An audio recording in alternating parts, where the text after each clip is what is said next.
What's coming next in Bucks Pacers, and how do both teams feel after two games? It's pretty clear which team feels better than the other. Well, Ti Windisch from the Gyro Step Podcast covering the Bucks is going to join us to talk about all that and what adjustments are certainly coming on today's Locked On Pacers podcast.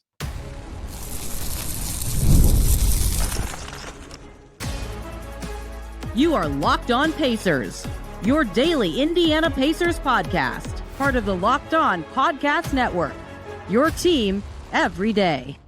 What up, y'all? Happy Friday. Congrats. You made it through another week, and welcome into another edition of the Locked On Pacers podcast, where we, of course, talk about the Indiana Pacers. As always, my name's Tony East. I cover the team for Forbes, and today, Game 3 is tonight in Milwaukee. I'll be up there. I can't wait, but we got to talk about what could happen. What are the Bucks looking at? What are the Pacers looking at? How could things shift quickly or not quickly at all? And what can the Bucks do better? Ti Windisch from the Gyro Step, one of the best. We've grown up together, for lack of a better term, in NBA Twitter, is going to be here to help me break it all down. They had some great stuff on Gyro Step that we'll talk about today. Lineup changes certainly coming. What else the Bucks need to do better on defense? How the Pacers might look different, or what the Bucks need to shut the water off from to actually keep up in the series. What comes next? We broke it all down. Really fun conversation with Ti Windisch. Let's just get right to it. It's Pacers 2, Bucks 0. Not totally surprising, but a little bit, in that the Pacers have kind of waltzed their way into a million open shots and rolled through the first two games. The Bucks have to make some changes, and I can talk about what I think those changes will be, but I am not nearly as qualified as today's guest. It's Ti Windisch from the Gyro Step to tell us all about the Bucks, who it probably feels worse than it really is over there for Milwaukee. Ti, how are you? I'm doing well. I think you're right. It does. I feel like both games, Bucks Twitter was like pulling the ripcord on the Giannis era at halftime. And then the Bucks kind of got back into both games, more so in game 2 than game 1 later in the game. So it's probably not as bad as it feels. Still haven't lost a game at home, all that stuff, but it doesn't feel great. I will tell you, you know what? The John Horst got extended today, Tony. Actually, things are great. I mean, that clearly a glowing review of the current era here. Yeah, this is not interesting to my Pacers audience, but I will join the millions of people who said when they saw the Shams tweet notification that started with Milwaukee Bucks general manager John Horst, I thought, oh, he got fired. And I was like, oh, he did it. Okay. I don't think he's that bad, so I'm not. No, I don't either. I don't either. It's like, oh, boy. Mid-series firing. That's good. That's a good sign. Yeah. Ti, we have to start with what I think is the most common question people are asking about the Bucks. They technically changed their starting lineup between game 1 and 2 because Dame returned. I kind of thought that would be enough for them to call that a starting lineup change. But look, even dating back to the regular season, you and I talked about this a little bit, that clutch time group with the bench guys and Giannis was awesome. In game 1, the bench played way more minutes than the starters. Bobby Portis has been great. Gary Trent's given some stuff. AJ Green's been shooting. It's obvious because the Bucks play the bench guys more than the starters that they know that group is better. A starting lineup change has to be coming, right? I think so. I think so. I wouldn't count game 1 and 2 as a true starting lineup change. They really just went back to the group they've been going with, but I don't think Ryan Rollins was the issue with that group, and Dame did not fix all of their problems. You know, I don't want to disrespect Dame, which I know some people are doing. It's a lot what he's coming back from on little ramp up. Like I expected him to not have his best game in game 1. It is what it is. But clearly the Pacers are going to target him defensively. If he was fully healthy, they would still target him defensively or fully ramped up, or whatever you want to say. And you lose Rollins, who was, I thought, did actually an admirable job guarding Tyrese Haliburton in game 1. And the only Buck who I saw whose full court pressure actually seemed to disrupt Indiana, kind of more making them get across the half court and start the set at 16 or at 18 instead of 22, when it's just so much harder to get back and defend those actions. And then Rollins just didn't play at all. So, you know, Dame coming back was obvious. As soon as he was able, they were going to start him. But I do think right now their issue is their lineup, 1, isn't balanced enough. It's basically Dame, 3 power forwards, and Brook Lopez. And 2, Lopez is just problematic in this matchup. 37-year-old Brook Lopez, try as he might to switch on to Tyrese Haliburton, try as he might to drop against Myles Turner, and even some zone with Brook. It's just not working. The Pacers are too fast. They're too stretchy. Every single player they play at the 5 is both faster than Brook and a knockdown shooter to some extent. So I think they've got to start Bobby Portis at the 5. You mentioned he's been playing well. And I would also bench one of Prince or Kuzma for one of Trent or Green or maybe even Rollins. Honestly, Tony, I don't care. I'm not going to sit here and act like I know for sure which 5-man group is the best. I do feel, though, they need a stretchier 5 defensively, and they just need someone who's a guard to guard little-known player Tyrese Haliburton on the Pacers side, who not doing a great job of in game 2 without Rollins there. Yeah, and this kid from Oshkosh that no one maybe has heard of, Tyrese. Yeah, no one in Wisconsin. I don't think they did the scout on him coming in. For those of you who did not listen, Ty and his lovely panel at the Gyro Step coined Stockholm syndrome for Doc Rivers and his playoff coaching, going back to the same lineup for game 2. I think surprised some people. I wondered if you would think Dame was enough, but I run into the same problem you just kind of laid out. It's like, if you just like gun to my head said, Tony, what would you do if you were running the Bucks? I don't have the institutional knowledge you guys have. In fact, here's how I know that. Before the series, I said this to you. I thought Brook Lopez would be more effective than Bobby. Yikes. That was wrong. That was not even close to right. My starting lineup, if I'm the Bucks, would be Prince, Trent, Lillard, Giannis, Bobby, I think. Yeah. I think Trent just has a little bit more defense than AJ, and they need that because the Pacers are getting open shots all the time. And that, I think, provides them more balance of shooting and defense with their starting 5 in a way they haven't had so far. And even if you want to say it's like, not anything inherent about the starting 5 that is wrong for the Bucks. They've started every game like spotting an 8-point deficit, right? Like that every half, even every half that group starts. The Pacers have won by like 8 to 10 points at least, which doesn't sound like a lot, but it is in like a 6-minute stretch. Yeah, and then like Prince made threes last game, and Kuzma was actually like very solid in the second half, but he did miss a huge 3. And like those guys have a role in the series, I think, but something about that 5 just hasn't worked, and the bench has. AJ Green was the second best offensive player in game 1, and Trent's made like mid-range shots in this series, and Portis was obvious. Portis almost just stole them the game in game 2. So yeah, I would be guessing like you to figure out exactly what the switches should be. But also the other thing, I mean, maybe this doesn't matter anymore because he's way older and slower and ineffective, but like Brook Lopez ideally pairs better with Giannis than not Giannis. So it's kind of hard to like figure out how they'll switch that up. And then in turn, how the Pacers will react to whatever that advantages or disadvantages come with it. Yeah, it's interesting too when the one big we haven't talked about yet, who I mean, just not a starter candidate.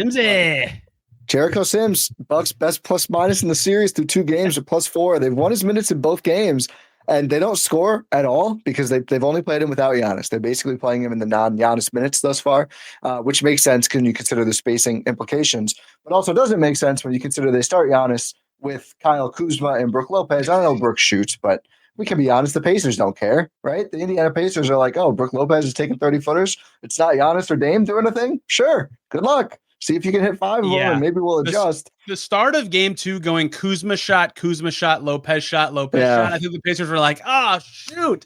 No. Dang it. At least the Kuzma ones that got him to the rim. I honestly credit to Kuzma, who had a great third quarter. After those first 2 shots, I was like, okay, he just can't play at all. But he did. He was good. Yeah, he was good. He had a good game overall, I would say. Although in other matchups, they've used him to guard smalls, and I think that was kind of a thing they were waiting to unveil. And Tyrese just annihilated him. Like it didn't work at all. It's kind of odd to me. He feels like he has not guarded Pascal Siakam very much. I feel like that is something they could probably use him to do a little more. Portis has given them some good reps. I also wanted to note, you mentioned Trent over Green on defense. I have those 2 relatively close. I think the issue for Green this series has been whether they're asking him to do it or the Pacers find the switch. He just has a lot of reps on Siakam, and it's clearly not going to work, right? He's just not big enough. Pascal's bullying him. But he was literally the only Buck I've seen in the series thus far who has stopped TJ McConnell from getting under the basket. He cut him off at the baseline in game 2. And I just about stood up out of my chair and applauded because everybody else lets him get under the basket. He's just too quick. My favorite part of game 1 was him and Kevin Porter Jr. somehow realized they can both score on each other, but they can't guard each other. And they were just like getting by each other. They got rid of the matchup. The Pacers were like, oh crap, never mind. No, we can't do it. But Sims actually, I think, has a lane to play more as well. But to your point, like, where do you play Lopez then? I would try to anti-stagger him against Turner, the way the Pacers are sort of doing with Thomas Bryant against Giannis, although Carlisle there's not been super strict on that. Like there's been some minutes where maybe more in game one. Like 80%-ish. Yeah. I would try to do that, which that doesn't leave a lot for Brook Lopez. And like, I'm sorry, Brook Lopez, but the goal here is to win the series and go forward, not to, placate any one particular player. Yeah, it's tough. It's really tough. He had this, he had this thing going on at the end of the year. He was like doing stuff inside the arc and was like kind of the post player everybody knew in Brooklyn. I, for some reason, forgot what team that was with. And then that's just not a factor at all in the series. So I mean, no, I think one of the, the nerdy things this series that Indiana's done super well is they're swarming on scrams and they're hitting scrams when the Pacers are on offense. So like the Bucks don't scram fast enough and they find the open shooter. And then defensively, they're really swarming on some of the interior passes. Giannis has done a good job stymieing that because he's Giannis. But Brook, I mean, every time it feels like they've tried to post him, Indiana's there with help and they're able to poke the ball free. Yeah. So I think that's been an issue too, I'd say in the last couple of years. Is like defenses are so fast now that it's really hard to post a slow player. Yeah, he is a little bit ground bound. Everybody, quick little break to talk about Monarch Money. Ever check your bank account and wonder, where did all my money go? Between dining out, online shopping, and entertainment, it's easy to lose track. That is where Monarch Money comes in. Your personal CFO, giving you full visibility and control over your finances.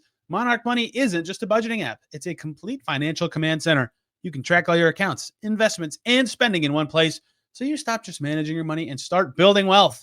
They can offer surprising insights so you know how much you're spending. If it's too much on things like food delivery, and you can budget smarter and save more instead of juggling multiple apps, you can use Monarch to check your finances, track your spending, and even plan long-term goals. Managing money with your partner is smoother than ever. You can track shared and personal accounts, set goals, and stay on the same page without the stress. Take control of your finances with Monarch Money. Use code LOCKEDONNBA at monarchmoney.com for 50% off your first year. That's monarchmoney.com, code LOCKEDONNBA for half off of your first year.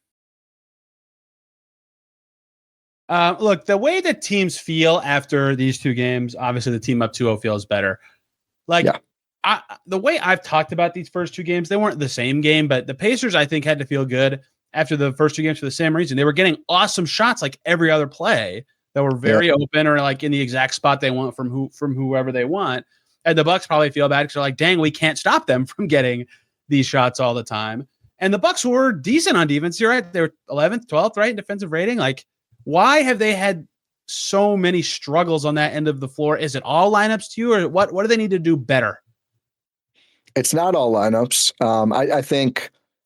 I think that Indiana was able to build the staggering leads in the first half. Often was lineups like went toward more Brook and zone, and it kind of worked, but they didn't execute great. Like they gave up, I think it was the Neesmith 3 to start the second half of game 2. Yeah, and then they were immediately like, never went back to zone.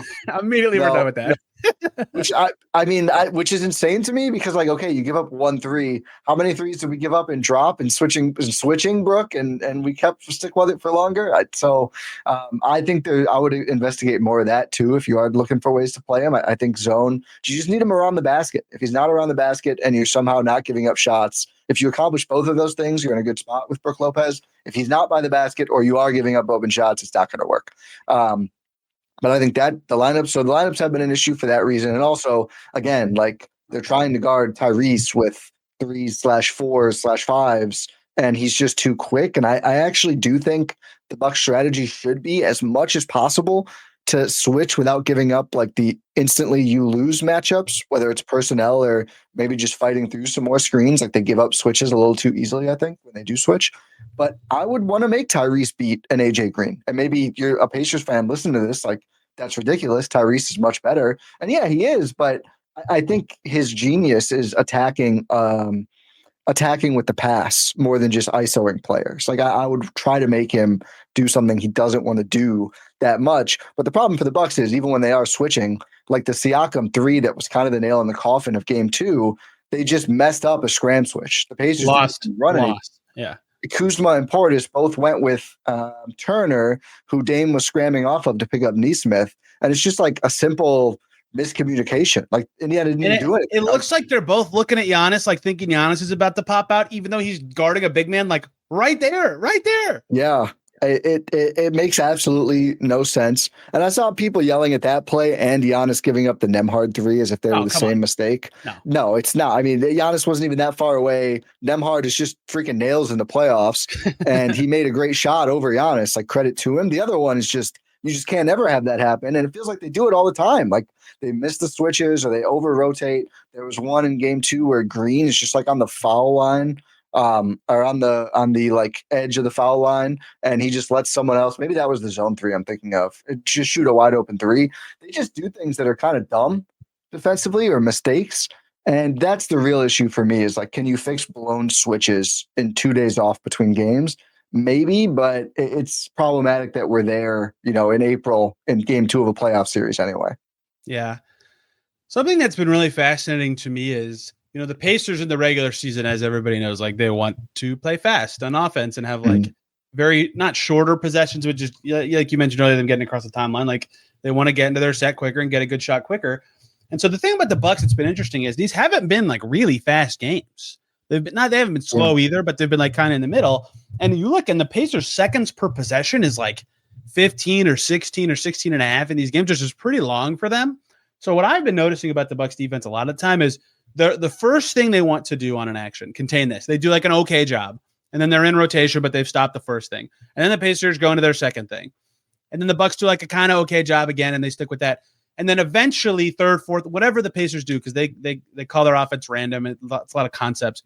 Yeah. Eventually at thing 3 through 5, someone messes up finally. And the second that happens, they're like, boom, right there. There's the shot. And that has been really interesting, because usually the Pacers get that quicker, or like try to get a shot quicker than they have been. So it's not inherently bad that these possessions are so long, but it does make me think like the Bucks are like 2 seconds of good defense away from like a lot more good possessions, but it's also very hard to do that for whole games, right? So I do wonder what they can do because they've tried a lot of stuff, right? They changed up how they were switching with who and against who. They're one of the only teams that's been willing to go zone against the Pacers starters like the entire season. Everybody does it against their bench, and they've had a lot of success with it. So like I get that they're trying different stuff. I can see it. It just hasn't really mattered. And that's why I wonder how they figured this out. If it's, like you said, AJ Green or Gary Trent getting the Haliburton assignment, or Portis instead of Lopez, and they don't have to drop as much. And I don't know. There's a lot of ways it could go. But yeah, I think the Pacers after every game are like, great, we got 5 wide open threes every quarter, and a bunch of shots at the rim, and the only shots that aren't those are like Nembhard or Siakam mid-rangers. Great, like they're thrilled with that.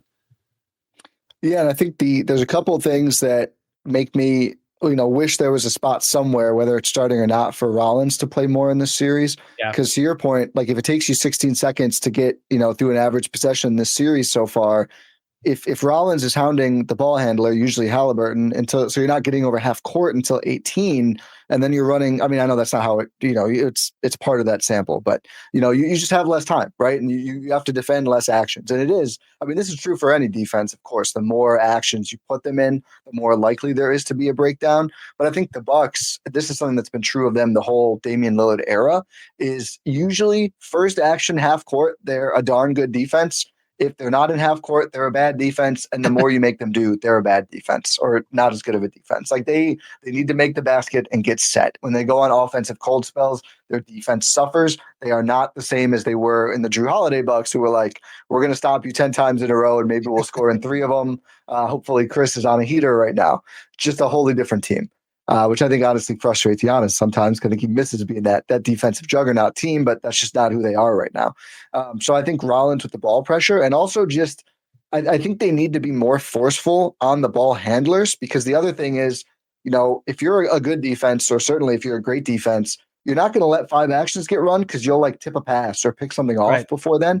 And the Bucks perimeter ball handlers, the guys that they're trusting, Kuzma and Prince, they're just not making any impact. They're not forceful enough. They're not making guys pick up the dribble. They're not stopping the ball pressure. They're not going for steals. Like Trent, I think, had a couple of steals in the game. Rollins hounds the ball. So I think you need some more of those players who are like the splash play guys defensively in your starting 5 and throughout the game, because I feel like Indiana's just comfortable. They can run 5 things. Like, they're like, okay, it didn't work. Like, we can reset. We still have the ball. Milwaukee needs to be more forceful on the defensive end. So that's the other thing I'd look for any lineup changes, are we starting someone who Tyrese isn't going to like dribbling against for 20 seconds? Or is it going to be Taurean Prince, who's like, just trying for dear God to stay in front of him? Prince was like actually a thorn in the Pacers' side with the Lakers, like the NBA Cup championship game. He was awesome, but not since. So if you want a stat to like cite, like the Bucks might view this as like a dam breaking at some point in their favor. The Pacers' slowest the whole season, their slowest average seconds per offensive possession in one game was 15.42.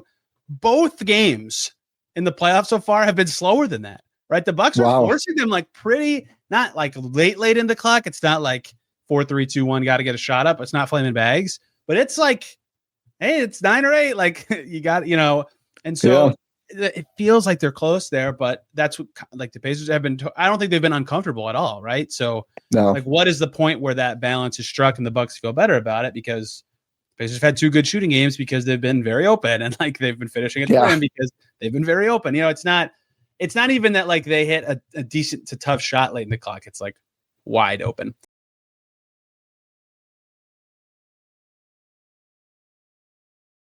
Can we talk about Giannis? Yeah. Both games after the game, players, Rick Carlisle saying, we got to do better guarding Giannis.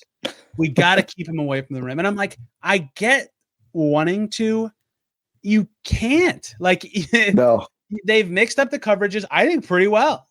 5-4 switching, double sometimes, wall sometimes. It hasn't really like made him think the way you hope it would, but he hasn't been like, oh, crap, he is 50. Like, we're screwed. Yeah, he's been really, really, really good.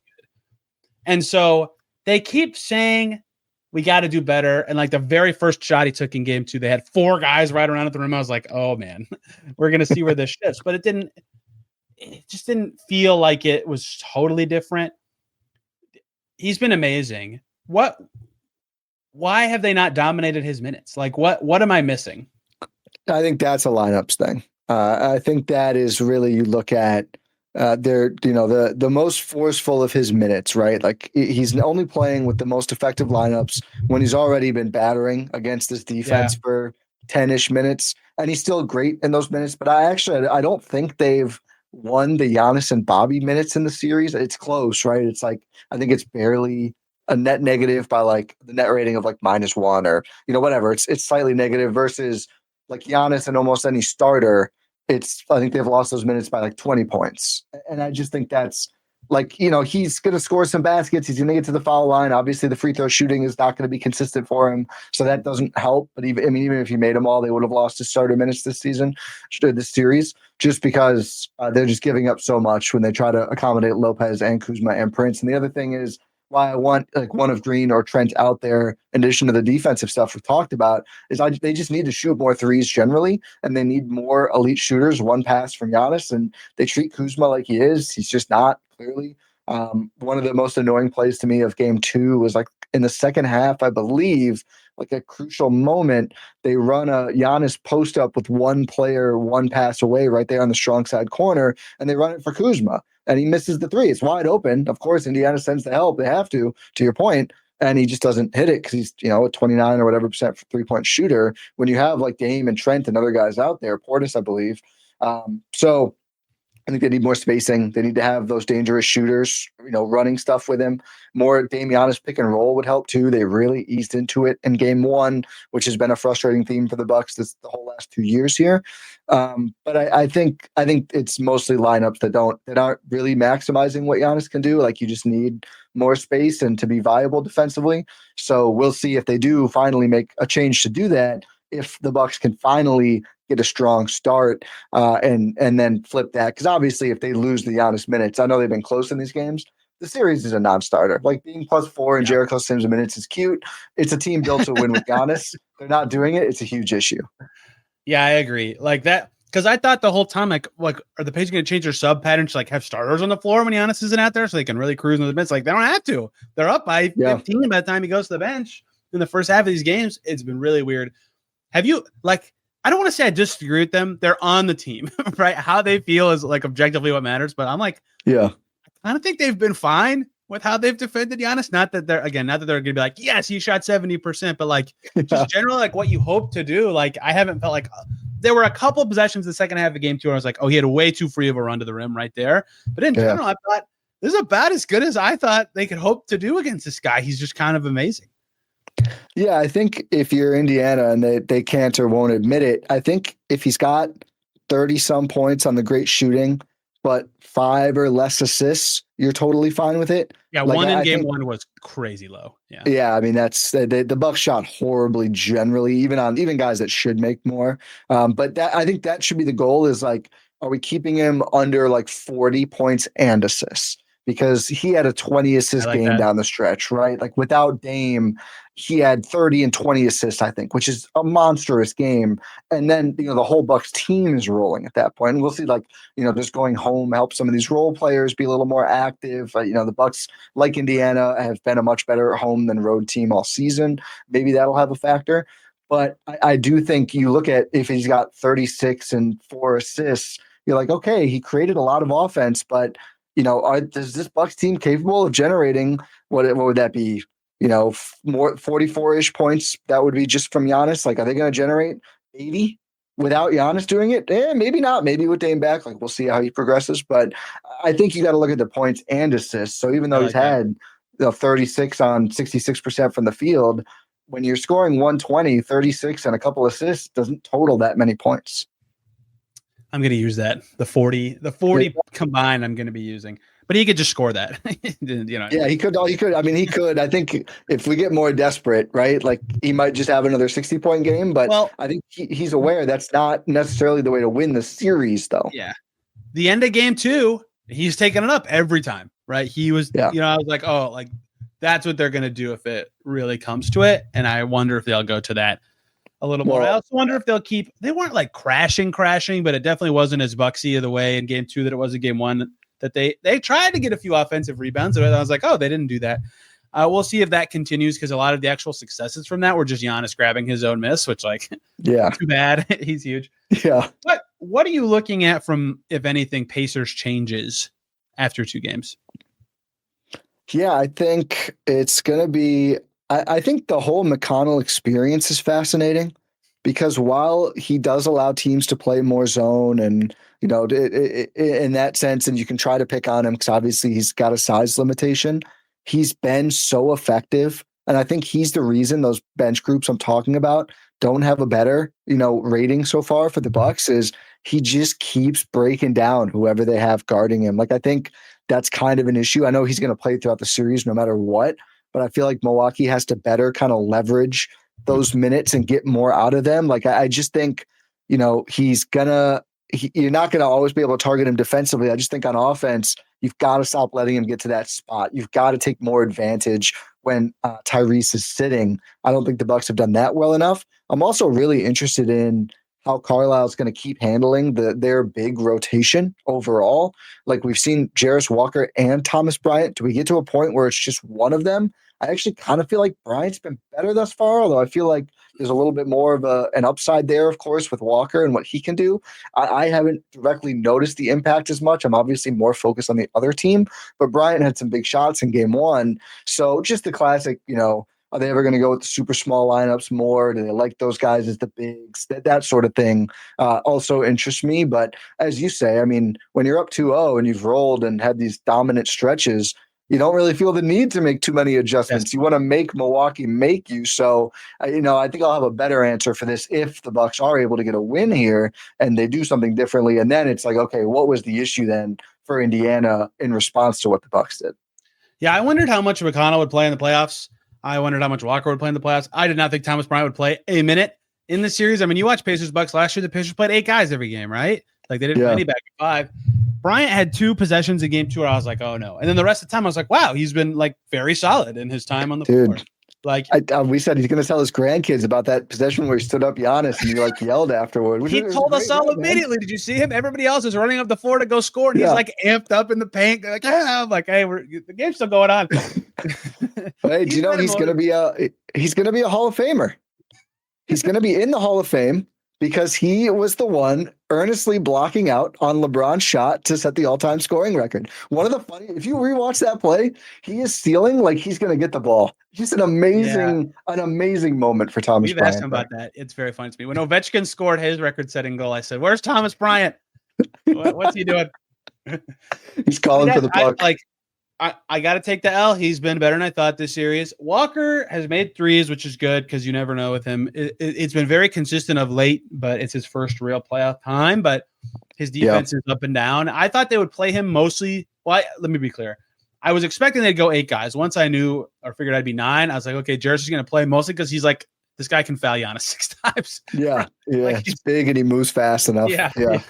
But he's been, I agree, like fine-ish. Maybe if they want to shorten their rotation, obviously it would start at those front court guys. McConnell's fascinating because I think the week off did him wonders. He was not like the game in Milwaukee where the Bucks won in March, the bench was so bad for the Pacers. Yeah. By far their worst game of the season. So McConnell hitting 5 of those little like fading middies that only he takes, like literally in the whole NBA, and like that weird reverse shot. He wasn't getting that off as much, and he had a couple ones in this series, but he's been better than he was to close the regular season.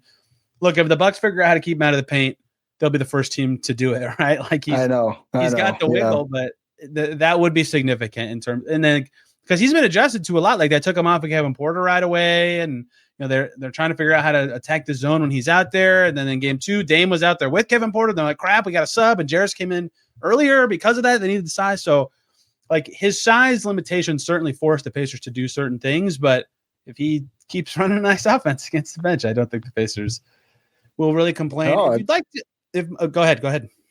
I was just gonna say, I mean, I feel like he's had some moments where it's just like stopped the Bucks from going on a real run earlier in some of these games when they did later, just because the Bucks will score 6. TJ goes out there and gets 4 of his own, and I hope we get another possession of this. Him trying to take Sims. Game 1, Sims blocks him. Game 2. I think he literally like leapt through the air starting before he got to the basket to flip that thing up and in before Sims could block it. One of the most impressive basketball plays I think I've ever seen. Like you've got to respect what the guy does, man. He gets every possible percentage of basketball talent out of that frame. And he laughs right next to Bobby Portis, and for some reason doesn't bother the Bucks in the way that any other player does. He will be annoying and a thorn in your side for 2.5 hours. The second the game ends, everybody's like, I love that guy. He's the best. I don't know how he does it. We'll see how this series shakes out. Ty, if people want to listen to the things you say about the Bucks, including Stockholm Syndrome and many more excellent Ti Windisch phrases, where can they go? Gyro Step Podcast Network, wherever you consume Locked On Pacers video or audio, we are there. Please rate and review. Give us 5 stars, even if you hate the show. I feel like that's a fair trade. You can type in a little thing like, haha, you guys suck. We own you. That's fine. At the 5 stars, that's a fair trade. But give Tony 5 stars as well if you haven't already. It helps us out here on the pods. Gyro Step does Packers as well, which Green Bay, the site of it all. Your favorite football podcast will be exceedingly busy in the next 2 days. So everybody listening, go find that as well. Back tomorrow talking the big game 3. It was a huge one for the Pacers last year. Will it be big for the Pacers or Bucks this year? We'll see. Thank you so much, everybody, for listening. We'll see you very soon.